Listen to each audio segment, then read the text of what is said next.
Hey, what's up, guys? Welcome to the PassFab channel.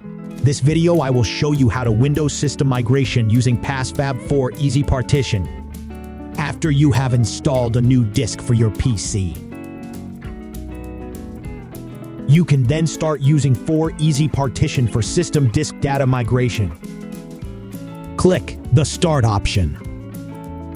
Then you can select the target disk where you want to migrate Windows.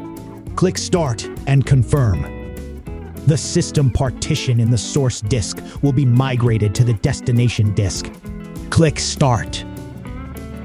Wait for the data transfer from the system partition to the new disk. It will take about 10 to 20 minutes. Okay, Windows migration is complete.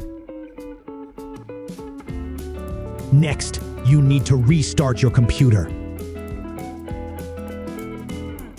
After waiting for the screen to turn black, you need to press the BIOS boot button continuously.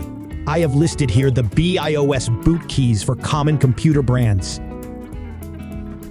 After opening the BIOS, you need to find the boot options. Here, you can see the boot order of the disk. Then you need to move the new disk to the first position. When you can only use the keyboard, you usually press F5 and F6 to adjust the order. Okay. Once the adjustments are done, just select Save Changes under the Exit option. This will allow you to boot Windows from the new disk. If the PC has a boot error, then you need to just dismantle the original system disk. Okay, that's all for this video. Please give me a like if you find it helpful. I will post more videos about Windows. Subscribe to my channel to see my videos faster. Thank you for watching. See you in the next video.